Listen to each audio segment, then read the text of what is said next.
Yo. Alright, hi guys. Alright, so today I'm going to read for until I get tired. Also, um just as I've came to a realization that I am actually quite worthless. Hang on. I know this is a weird thing to kind of start, but yeah, I realized that I was um essentially just useless. Like I have like I'm doing nothing in my part that benefits society in any way. And I realize that I need to become someone become someone that benefits society in some kind of way. And I one of the things that I learned that I'm trying to do is improve and just I don't know. Um no, not I don't know. Don't say I don't know. Improve and keep promises to myself. Yeah, that's one of the things I realized I gotta do. And one of the promises that I've made was to make these videos every day. So let's get to it. Principles of personal management. Things which matter most must never be at the mercy of things which matter least. Yeah.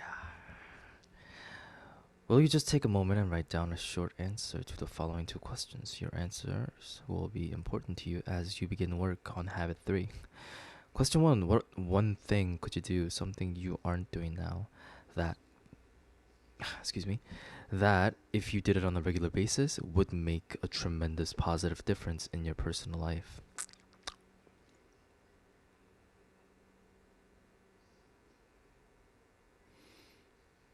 Making money. I'm unemployed right now, so yeah, that would make a big difference because I want to have dogs. And taking care of dogs, it costs a lot of money.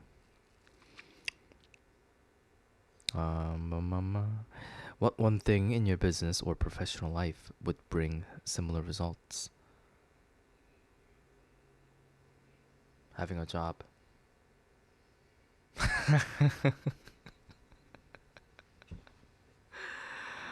Oh my god.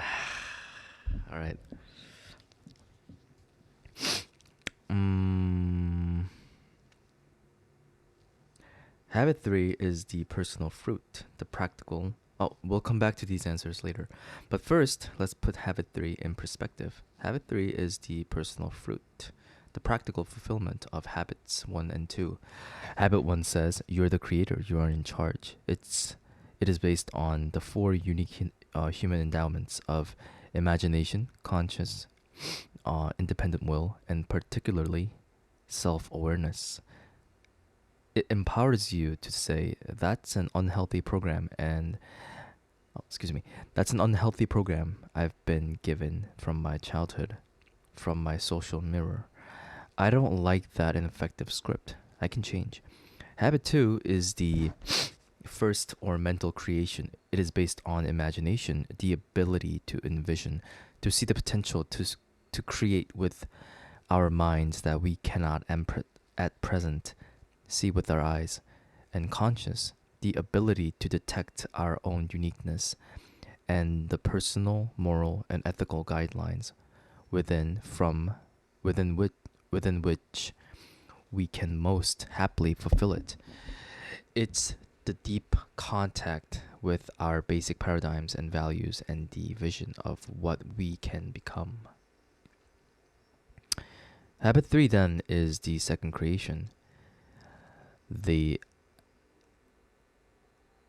the physical creation. It's the fulfillment, the actualization.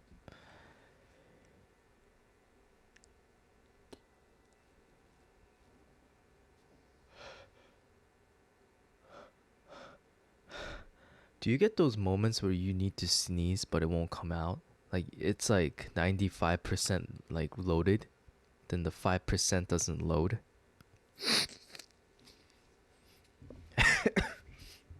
Right.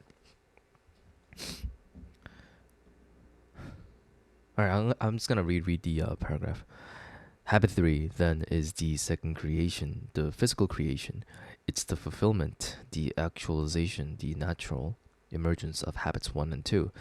It's the exercise of independent will toward becoming principle centered. It's the day in, day out, moment by moment doing it. Habits 1 and 2 are absolutely essential and prerequisite to habit 3. You can't become principle centered without first being aware of and developing your own proactive nature. You can't become principle centered without first being aware of your paradigms and understanding how to shift them and align them with principles.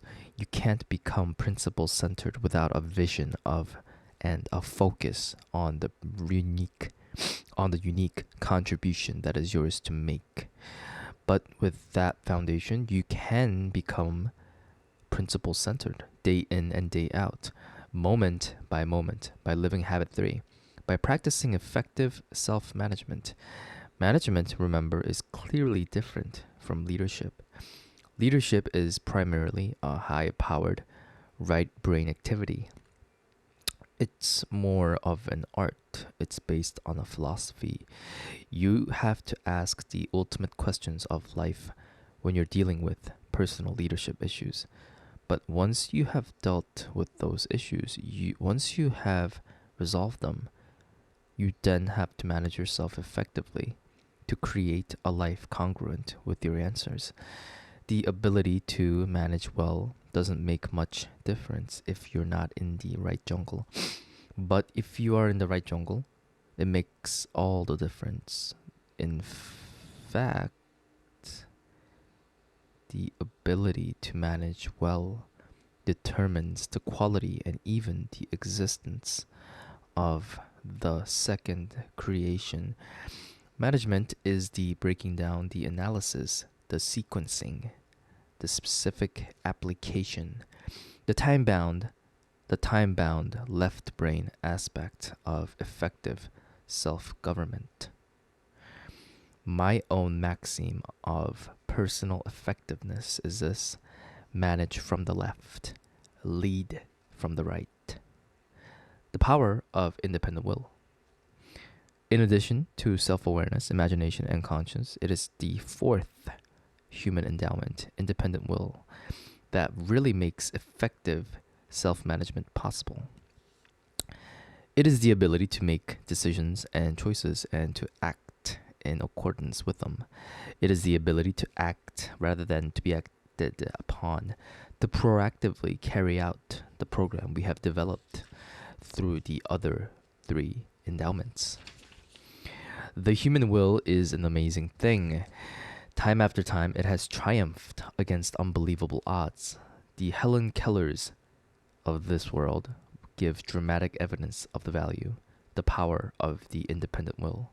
But as we examine this endowment in the context of effective self-management, we realize it's usually not the dramatic, the visible, the once in a lifetime up by the bootstraps effort that brings enduring success.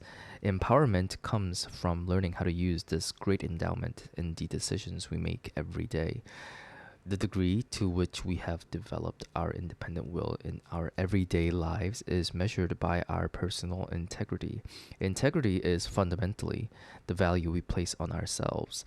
It is our ability to make and keep commitments to ourselves, to walk our talk. That's exactly what I, in the beginning, wanted to do. Keep promises. Keep promises with myself.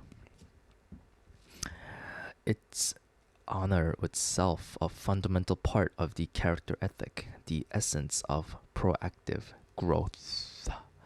Also, I compose, right? I compose music. I don't know if I've already said that in my previous videos. I compose music, and I am going to make a channel where I upload videos.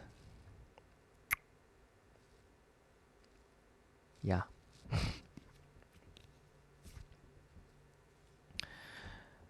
Yeah, I'm gonna do that. And I always I uploaded music. I uploaded albums, right? That contains maybe like 10 to 30 tracks depending on the album and depending on my mood. I promised to kind of do that every month, but then I realized a lot of these artists on YouTube, they some of these guys make music like they upload new music like either almost every day or every other day. And I was like, yo, that's like what a month, that's like 15 tracks. And I realized that I should be doing something like that, you know? I need to. Yeah. Yeah. Yeah. It's I don't know, like music I have like I'm not boasting, right? I have a lot of cuz I did nothing but, compose in the past 3 years in my room. So I need to have a lot of music, obviously, right? It's like you wrote a page, like you wrote like something every day, and it's like you now have even if you write like let's say a page every day, if you were to have done that for 3 years, what you have like 900, you have like over 1,000 pages. 1,000 pages is a lot. It's like this. It's like what this thick. I think Harry Potter book was like this thick, and that was like 760 pages. The last book, the Deathly Hallows, was like this thick. So 1,000 is like probably around this thick. Shit, like that. Oh, that's thick. Sorry. Yesterday I was talking about how depressed I am, and now I'm talking about the thickness of a book. You see, this is why I really think I have some sort of like issues. Like I wasn't actually forget it.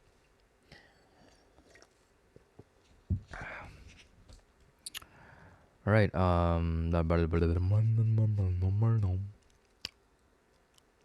Effective management is putting effective management is putting things first things first. While leadership decides what first things are, it is management with it is management that puts them first, day by day, moment by moment. Management is discipline carrying it out. Discipline derives from disciple, excuse me, disciple to a philosophy, disciple to a set of principles, disciple to a set of values, disciple to an overriding purpose, to a superordinate goal or a superordinate goal or a person who represents that goal. Superordinate. In other words, if you are an effective manager of yourself, your discipline comes from within. It is a function of your independent will. You are a disciple, a follower of your own deep values and their source, and you have the will, the integrity, the to subordinate your feelings, your impulses, your moods to those values. One of my favorite essays is The Common Denominator of Success, written by E.M. Gray. He spent his life searching for the one denominator that all successful people share. He found it wasn't hard work, good luck, or astute human relations, though all those were important. The one factor that seemed to transcend all the rest embodies the essence of habit 3, putting first things first. The successful person has the habit of doing the things failures don't like to do. He observed, they don't like doing them either necessarily, but their disliking is subordinated to the strength of their purpose. That subordination requires a purpose, a mission in habit 2. A habit 2, clear sense of direction and value, a burning yes. Inside that makes it possible to say no to other things. It also requires independent will, the power to do something when you don't want to do it, to be a function of your values rather than a function of the impulse or desire of any given moment. It's the power to act with integrity to your proactive first creation.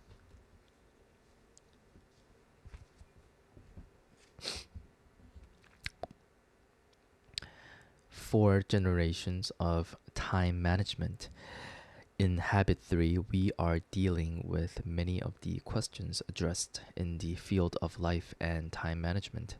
As a longtime student of this fascinating field, I am personally persuaded that the essence of the best thinking in the area of time management can be captured in a single phrase: organize and execute around priorities. That phrase represents the evolution of three generations of time management theory, and how to best do it is the focus of a wide variety of approaches and materials. Materials. Personal management has evolved in a pattern similar to many other areas of human behavior. Major developmental thrusts, or waves, as Alvin Toffler calls them, follow each other in succession, each adding a vital new dimension. For example, in social development, the agricultural revolution was followed by the industrial revolution, which was followed by the informational revolution. Each succeeding wave created a surge of social and personal progress. Likewise, in the area of time management, each generation builds on the one before it. Each one moves us toward greater control of our lives. The first wave or generation could be characterized by notes and checklists, an effort to give some semblance of recognition and inclusiveness to the many demands placed on our time and energy. The second generation could be characterized by calendars and appointment books. This wave reflects an attempt to look ahead, to schedule events and activities in the future.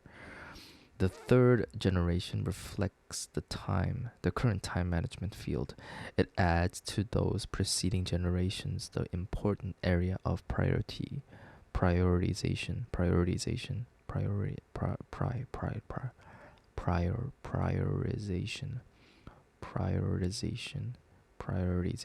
prioritization of clarifying values and of comparing the relative worth of activities based on their relationship to those values. In addition, it focuses on setting goals, specific long, intermediate, and short term targets toward which time and energy would be directed in harmony with values. It also includes the concept of daily planning, of making a specific plan to accomplish those goals and activities determined to be of greatest worth.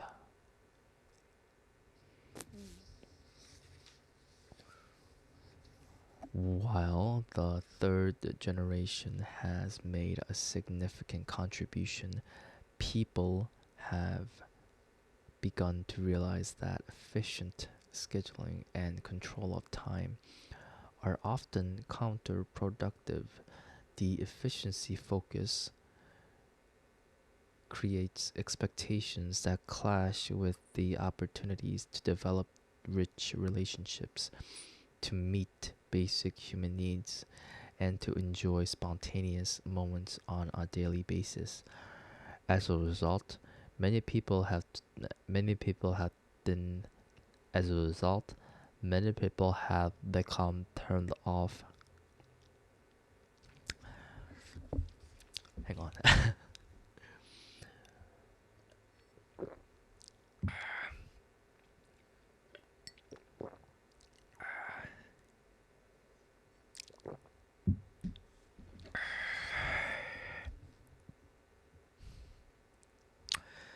As a result, many people have become turned off by time management programs and planners that make them feel too scheduled, too restricted, and they throw the baby out with the bathwater, reverting to first or second generation techniques to preserve relationships, spontaneity, and quality of life.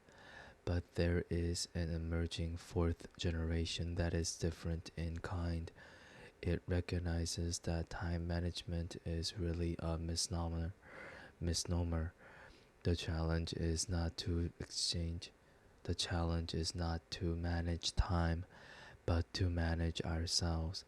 Satisfaction is a function of expectation as well as realization, and expectation and satisfaction lie in our circle of influence. Rather than focusing on things and time, fourth generation expectations focus on preserving and enhancing relationships and on accomplishing results.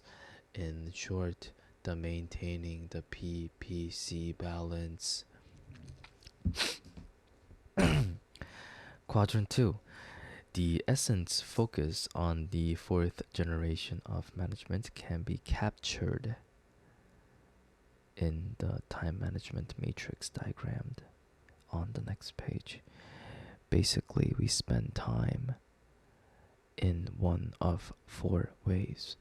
As you can see, the two factors that define an activity are urgent and important.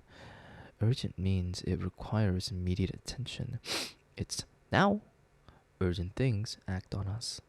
A ringing phone is urgent. Most people can't stand the thought of just allowing the phone to ring. You could spend hours preparing materials. You could get all dressed up and travel to a person's office to discuss a particular issue, but if the phone were to ring while you were there, it would generally take precedence over your personal visit. If you were to phone someone, there aren't many people who would say, "I'll get to you in 15 minutes, just hold." But most people would probably let you wait in an office for at least that long while they completed a telephone conversation with someone else. Urgent matters are usually visible. They press on us. They insist on action. They're often popular with others. They're usually right in front of us. And often they are pleasant, easy, fun to do. But so often they are unimportant.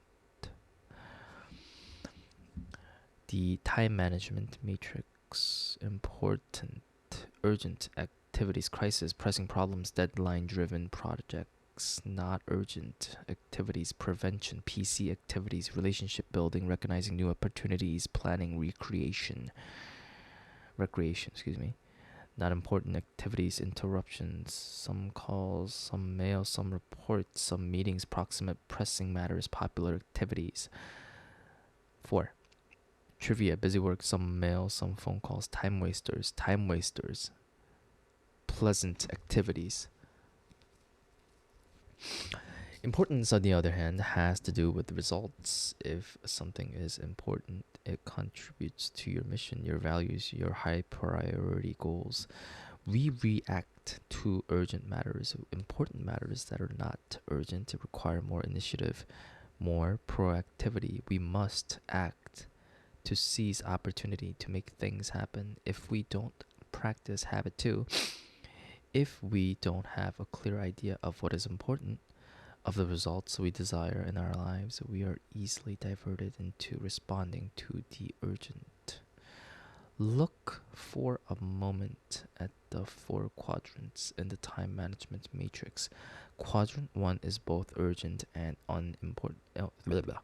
Quadrant 1 is both important. Quadrant 1. Alright, I don't know if you guys can tell, but I'm not like sane right now. Yeah, I'm not sane right now. I'm not in my normal self. Quadrant 1 is both urgent and important. It deals with significant results that require immediate attention. We usually call the activities in Quadrant 1 crisis or problems. We all have some Quadrant 1 activities in our lives, but Quadrant 1 consumes many people. They are crisis managers, problem minded people, deadline driven producers. As long as you focus on Quadrant 1, it keeps getting bigger and bigger until it dominates you. It's like the pounding surf. A huge problem comes and knocks you down, and you're wiped out. You struggle back up, only to face another one that knocks you down and slams you to the ground. Some people are literally beaten up by problems all day, every day. The only relief they have is in escaping not to the not important, not urgent activities of Quadrant 4. So when you look at their total matrix, 90% of the time is in Quadrant 1 and most of the remaining 10% is in Quadrant 4, with only negligible attention paid to Quadrants 2 and 3. That's how people who manage their lives by crisis live. Isn't that a choice though? Like, they don't have a choice, no? There are other people who spend a great deal of time in urgent but not important Quadrant 3, thinking they are in Quadrant 1. They spend most of their time reacting to things that are urgent, assuming they are also important, but the reality is that the urgency of these matters is often based on the priorities and expectations of others. Results: short-term focus, crisis management, reputation, chameleon character, see goals and plans as worthless, feel victimized, out of control, shallow, or broken relationships. Hey, that sound like me. People who spend time... Dude, I am not good today. I am not good. Wow, I am not good today. Like, something is wrong with me. Jesus. Yeah, I'm just... If you guys could tell, I've been super anxious because, like I said, I've been reading a lot of internet stuff. It's a tough world out there. The economy right now is fucked. Can't find a job. Even the entry level jobs, they're being taken over by new graduates right now, right? I'm like super fucked, guys. Like, seriously, I am super fucked. Damn, yeah. Anyways, people who spend time almost exclusively in Quadrants 3 and 4 basically lead irresponsible lives. Results: total irresponsibility, fire from jobs dependent on others. Effective people stay out of Quadrants 3 and 4 because, urgent or not, they aren't important. They also shrink Quadrant 1 down to size by spending more time in Quadrant 2. Quadrant 2 is the heart of effective personal management. It deals with things that are not urgent but are important. It deals with things like building relationships, writing a personal mission statement, long-range planning, exercising, preventive maintenance, preparation, all those things we know we need to do but somehow seldom get around to doing because they aren't urgent. To paraphrase Peter Drucker, effective people are not problem-minded, they're opportunity-minded. They feed opportunities and starve problems. They think preventively. They have genuine Quadrant 1 crises and emergencies that require their immediate attention, but the number is comparably small. Just they keep P and PC in balance by focusing on the important but not urgent, high leverage, capacity building activities of Quadrant 2. With the time management matrix in hand, take a moment now and consider how you answered the questions at the beginning of this chapter. What quadrant do they fit in? Are they important? Are they urgent? Well, making money is urgent. Getting a job is urgent.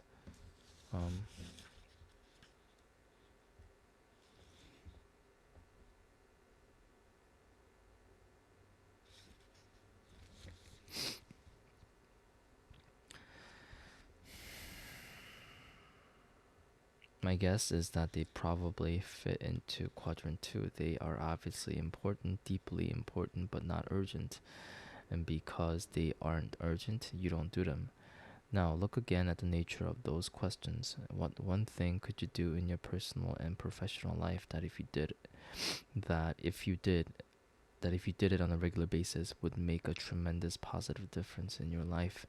Quadrant 2 activities have that kind of impact. Our effectiveness takes quantum leaps when we do them.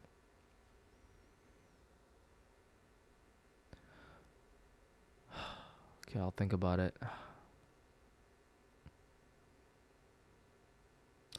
Oh my god, my mind is not there right now. Oh my goodness. Alright,